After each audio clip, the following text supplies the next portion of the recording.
Hola, mi nombre es Harley Schlanger. Bienvenidos a nuestro diálogo semanal con la fundadora y presidente del Instituto Schiller, Helga Sepla-Rusch. Hoy es el 1 de mayo de 2022, las fiestas de mayo, un día en el que se pueden esperar enormes manifestaciones en todo el mundo contra las provocativas operaciones a favor de la guerra provenientes de Estados Unidos y la OTAN. Pero Helga, creo que está claro que podemos ver que la locura está predominando cuando se trata de la política occidental. Tú hiciste una declaración sobre esto. ¿Se ha vuelto loco el Parlamento de Alemania? No dejes que Alemania se vea envuelta en una guerra nuclear con Rusia. Esto es después de la reunión de Ramstein del 26 de abril con Lloyd Austin, en la que Alemania cambió su política. Esto es realmente bastante provocativo, ¿no? Sí, creo que es muy peligroso porque el canciller Scholz, el 22 de abril, que fue hace una semana, el viernes, dijo que Alemania no enviaría armamento pesado a Ucrania porque eso tenía el peligro de llevar a una escalada a una guerra mundial y tomó solo 3 días hasta el lunes, según la ministra de Defensa Lambrecht, cuando ella dijo el martes que habían tomado la decisión de enviar los tanques Gepard el 25 de abril, un día antes. Este no es el mejor equipo moderno, pero sin embargo, definitivamente está en la categoría de armas pesadas. Y eso fue justo a tiempo para la reunión de Ramstein que había convocado el secretario de Defensa de Estados Unidos, Austin. 40 naciones enviaron a sus máximos representantes militares y claramente era un consejo de guerra. Así que, en primer lugar, ¿por qué Austin convoca esta reunión en una base aérea estadounidense en Alemania como para demostrar que Alemania no tiene soberanía y le pueden ordenar al canciller de Alemania que cambie de opinión cuando le parezca a Austin? Así que esto es realmente peligroso porque esta es realmente una situación en la que la pregunta es, ¿dónde está la línea roja? Es muy interesante que el experto constitucional y ex fiscal general Bruce Fein, durante el gobierno de Reagan, presentó su análisis al decir que Estados Unidos ya cumple con el estatus de cobeligerante y que, según el derecho internacional, justificaría a Putin para contraatacar a Estados Unidos y a todos los países que están participando en la entrega de armas o en el entrenamiento de los soldados ucranianos. Y eso está sucediendo por todas partes. Los últimos informes indican que en Alemania también se están entrenando soldados ucranianos, naturalmente en muchos otros lugares también. Hubo todas estas filtraciones antes, la del periodista de Le Figaro, Mal Bruno, que estaba en Ucrania y se impactó mucho al ver que básicamente el Pentágono estaba en control de todo y que también estaban allí tropas del SAS de Gran Bretaña y fuerzas Delta de Estados Unidos. Hay una enorme cantidad de noticias falsas y de propaganda negra, según la cual los rusos están perdiendo la guerra. Pero si hablan con los expertos militares, ellos dan una imagen bastante diferente, aunque es difícil obtener una interpretación definitiva de la situación dadas las circunstancias. Así que creo que esto es muy peligroso porque el Parlamento alemán votó y respaldó el cambio en la política del gobierno, más de 500 votos a favor, no solo de enviar armamento pesado, sino también de aumentar permanentemente el presupuesto militar de Alemania. Así que esto va hacia una militarización de la situación y es muy peligroso. Afortunadamente, Ahora hay más personas que se dan cuenta de eso. Hay un nuevo llamado a Scholz, firmado inicialmente por 28 artistas, actores y varias personas conocidas de los medios. Y mientras tanto, creo que ha sido firmado por más de 100,000 personas en solo 2 días. Hace un llamado a Scholz para detener eso. Y yo hice la declaración que acabas de mencionar para lograr lo mismo, porque obviamente lo que necesitamos no es una militarización, necesitamos una solución diplomática. De lo contrario, existe el peligro de una escalada y los británicos alientan a los ucranianos que si quieren deben atacar las instalaciones rusas en territorio ruso. Todo esto tiene el germen que el conflicto se amplíe y eventualmente se salga de control.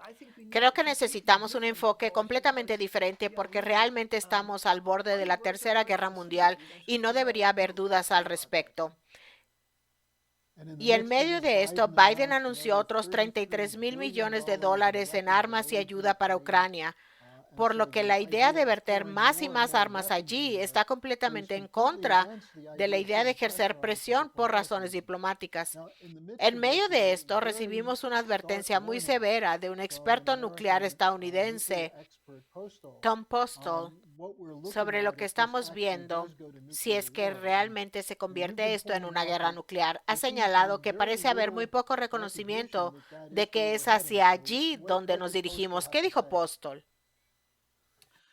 Él ha hecho ese argumento muchas veces antes. Es uno de los más importantes expertos en armas nucleares. Fue profesor del MIT. Tuvo varias funciones de consultoría a lo largo de su vida. Lo que él dice sobre la guerra nuclear va muy al grano y dice, la gente no tiene idea de lo que sucederá. Si se lanza una bomba nuclear, se usará todo el arsenal y una de las razones que creo que la gente tampoco está considerando, dijo que los rusos tienen un sistema de defensa aéreo que no es tan avanzado como el de Occidente. En primer lugar, sus armas nucleares están en alerta permanente y tienen un sistema por el cual, en el caso de que se lance una sola arma nuclear en territorio ruso, básicamente tienen una automatización para que en caso de un ataque sorpresa proveniente de la OTAN, para que no eliminen su capacidad de segundo ataque, tienen una automatización mediante la cual se lanzará todo su arsenal. Y luego describe lo que eso hará. Si solo se tiene un arma nuclear, primero que nada llegará a 100 millones de grados Kelvin. Eso es 5 veces el calor del interior del Sol. Todo estará ardiendo. Arder ni siquiera es la palabra para eso. Un arma nuclear es suficiente para destruir una ciudad de 200 kilómetros cuadrados. Y si se llega a eso, entonces los objetivos principales son los centros de comando donde se toman las decisiones. Entonces, eso convertiría a Alemania en un objetivo principal. Tenemos la base aérea de Ramstein, pero también tenemos Wiesbaden, Stuttgart, Büchel, donde están las armas nucleares. Pero naturalmente esto no se limitaría a Alemania, sino a toda Europa y Estados Unidos también. Que esto no es solo un debate teórico. Lo subraya el hecho de que el Wall Street Journal publicó un artículo hace solo 2 o 3 días de que Estados Unidos debe probar o demostrar que pueden ganar una guerra nuclear. Es un artículo de un ex subsecretario de Defensa, Cropsey, creo que ese es su nombre, y él básicamente describe ¿Por qué Estados Unidos debería demostrar de forma absoluta que puede ganar tal guerra? Ahora, esto es básicamente la manera de pensar apocalíptica, la cual debemos abandonar. Ahora, debo decir que al contrario de la propaganda, el ministro del Exterior de Rusia, Lavrov, dice repetidamente que Rusia no tiene intención de usar armas nucleares, que las armas nucleares nunca deben usarse en absoluto, como acaban de acordar los 5 miembros permanentes del Consejo de Seguridad de las Naciones Unidas en enero. Pero naturalmente eso fue mucho antes de que comenzara la guerra de Ucrania y ahora estamos en una situación extremadamente peligrosa. Así que creo que la gente realmente tiene que estudiar esto y no simplemente decir estúpidamente como dice la disque ministra del Exterior Baerbock. Incluso si el riesgo está ahí, tenemos que hacer lo que tenemos que hacer. Y luego ella tiene, esto es el Bild am Sonntag de hoy, que dice, no hay vuelta atrás. No hay vuelta atrás a ningún tipo de diálogo con Rusia o al orden de paz como solía ser. Si se trata de una guerra nuclear, no hay vuelta atrás. Y eso será la extinción de la humanidad. Y creo que realmente le corresponde a la población dejar muy claro que no queremos ir en esa dirección. Y la única forma razonable es una solución diplomática. Los intereses de seguridad de todos, incluida Rusia, incluida Ucrania, deben tenerse en cuenta y ese fue el tema de la conferencia del Instituto Schiller del 9 de abril que abordó el tema de una arquitectura internacional de seguridad y desarrollo. Y eso sigue siendo válido. Seguimos organizando más apoyo para eso porque esa es la única manera. Tenemos que tener una nueva arquitectura de seguridad que cuide los intereses de todos los países del planeta si queremos salir de esto.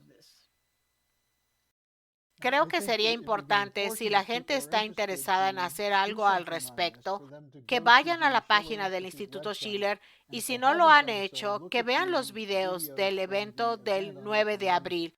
Pero también para descargar tu nueva declaración, porque esto va directamente a la cuestión de ir como sonámbulos hacia la peor catástrofe de la historia humana, es decir, la guerra nuclear.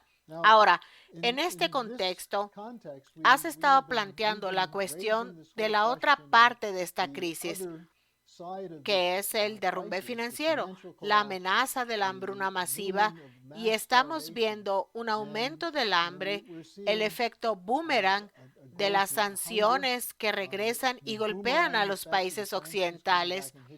Y hay una reacción a esto de otras partes del mundo, como le llamaste, es un realineamiento. Sería muy útil que les dieras a la gente, por un lado, una idea de cuál es la situación con respecto a la cuestión del hambre, pero también qué medidas están tomando para combatir eso. Bueno, no es cierto que Rusia esté aislada o que al aumentar las sanciones pueden aislar a Rusia. Está sucediendo exactamente lo contrario. Por ejemplo, el profesor alemán Hans Werner Sinn, quien solía ser el director del Instituto de Investigación Económica IFO en Múnich, acaba de hacer una declaración diciendo que no aconsejaba en absoluto que se implementara un embargo contra Rusia con respecto al petróleo y el gas. Él dice correctamente que esto solo llevará aún más a Rusia a los brazos de China y no hay forma de que puedan hacer que eso sea efectivo cuando China no lo está apoyando y China no lo está apoyando. De hecho, si ven las publicaciones chinas en estos días, ellos ven eso y básicamente dicen que esto es exactamente lo que Estados Unidos tiene en mente para ellos si no se alían ahora con Rusia. Luego hay también una colaboración entre Rusia e India. India también se niega a tomar partido contra Rusia y en cambio tienen un acuerdo en el que Rusia entregará más fertilizantes a India e India está lista para aumentar masivamente su producción de trigo para compensar la pérdida temporal de trigo ucraniano. Así que esto es lo que está pasando. Y tampoco hay intención por parte de Indonesia de ceder ante la presión de no invitar a Putin a la cumbre del Grupo de los 20 en Bali en noviembre. Y Putin irá allí y tal vez incluso Zelensky, quién sabe, falta mucho. Pero estos países no están de acuerdo en aislar a Rusia en absoluto. Y si leen lo que algunos de los grupos de estudio están escribiendo en estos días desde Pakistán, India, Indonesia, Sudáfrica, estos países no están de acuerdo con la interpretación de Estados Unidos, la OTAN o Europa para el caso. Y están viendo muy claramente que esta fue la expansión de la OTAN, las 5 rondas de expansión durante los últimos 30 años.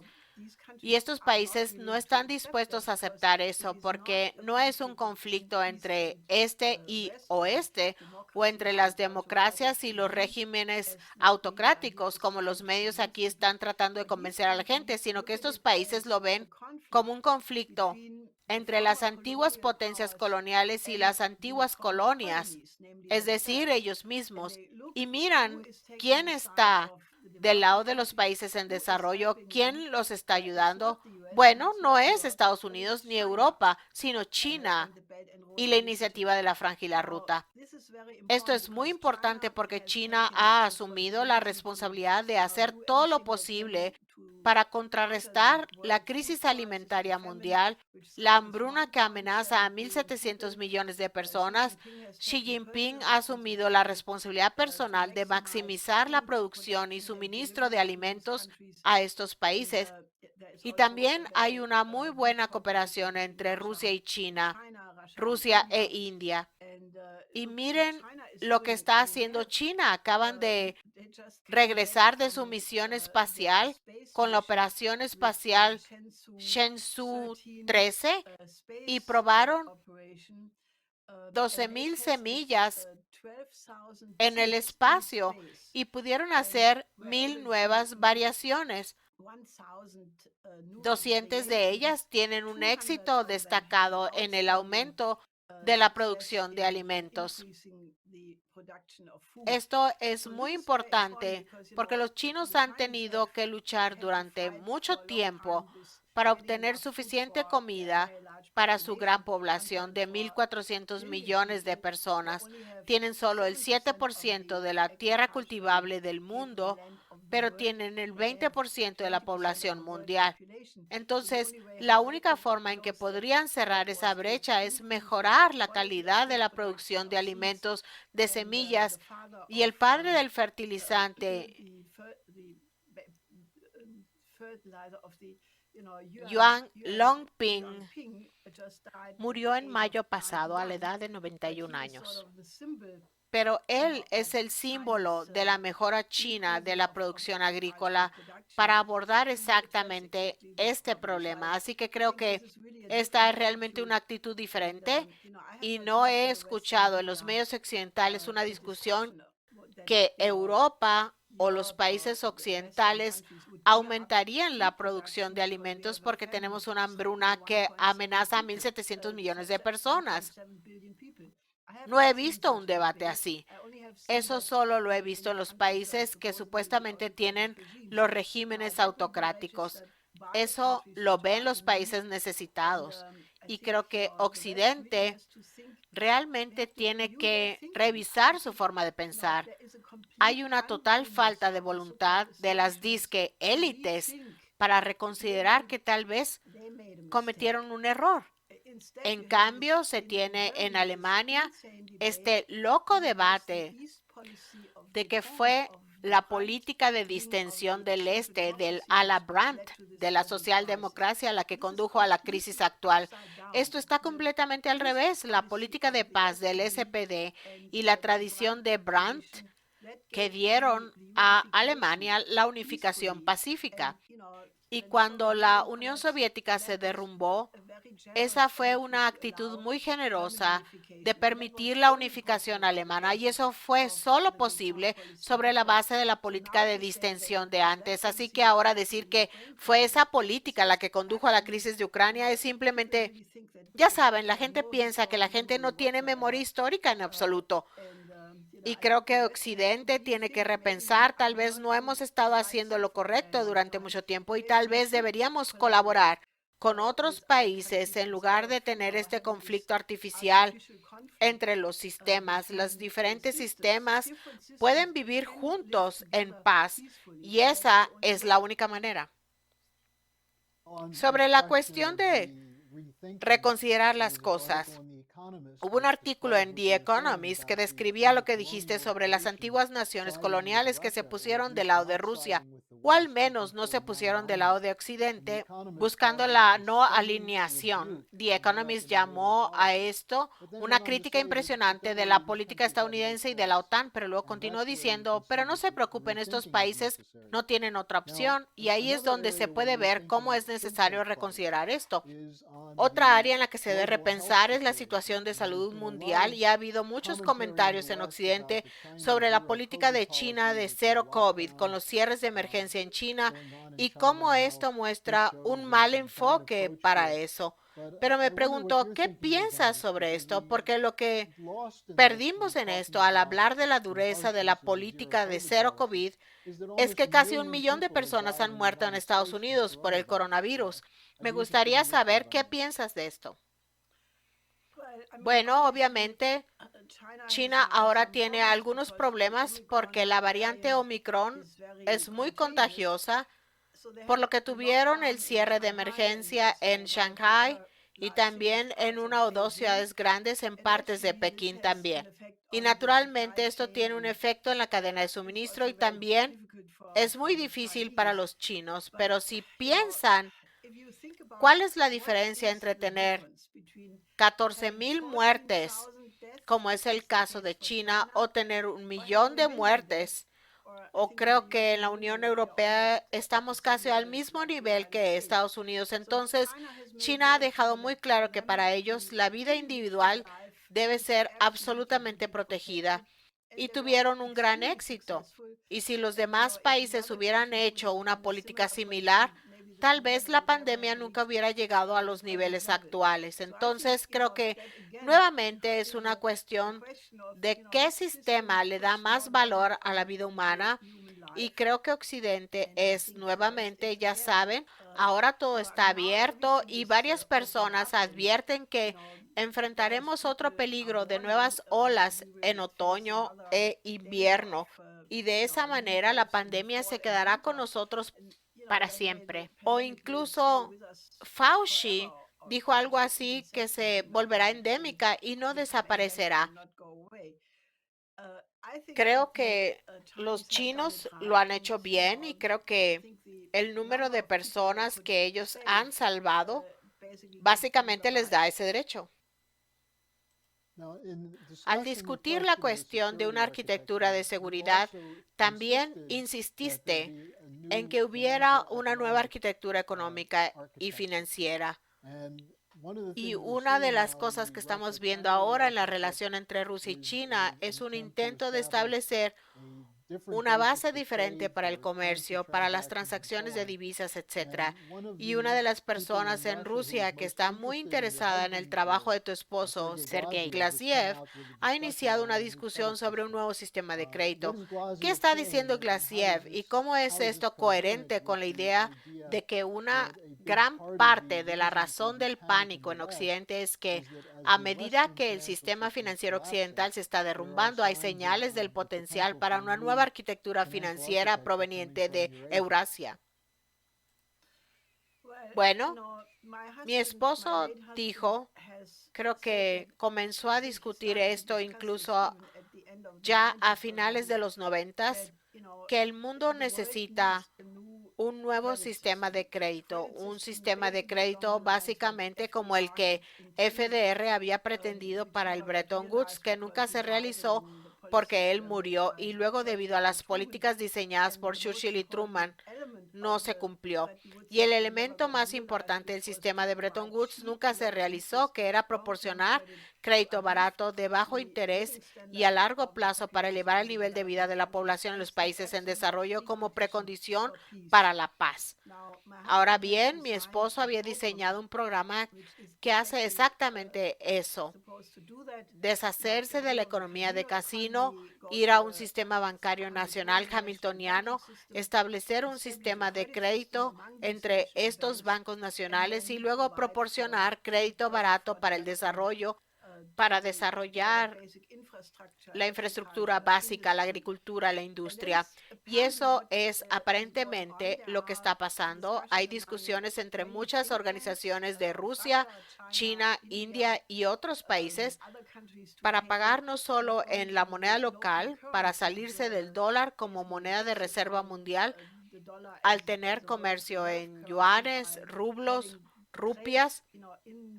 Así que esto ya está sucediendo, pero también hay discusiones para establecer nuevos bancos, bancos que proporcionen crédito. Esto está sucediendo, por ejemplo, en la Unión Económica Euroasiática en este momento. También hay discusiones entre Rusia y China sobre esto. Y solo puedo decir que si Occidente fuera racional, vería el actual sistema financiero que es inflacionario.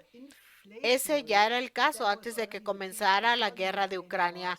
Había un aumento de precios en el combustible, en los alimentos.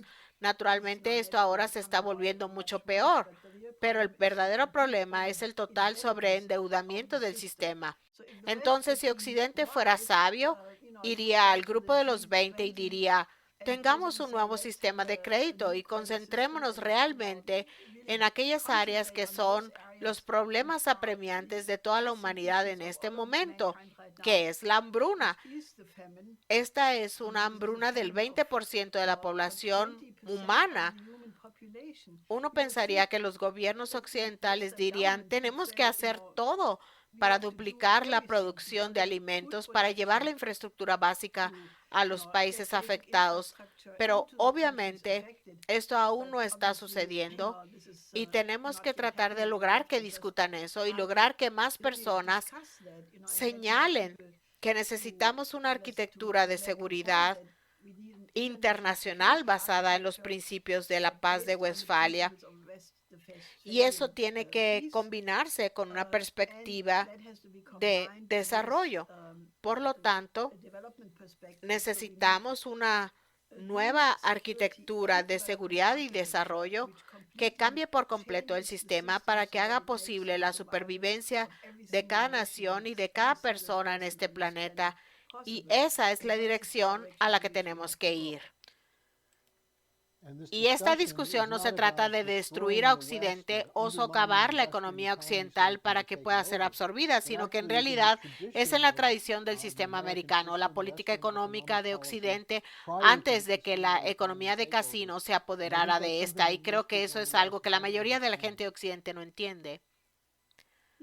Sí, eso es porque no estudian la historia, porque si se estudia la historia en el arco más largo, entonces encontrarán que la política exterior de John Quincy Adams, por ejemplo, quien fue uno de los primeros presidentes estadounidenses, tenía exactamente la idea de que se necesitaba una alianza internacional de repúblicas perfectamente soberanas.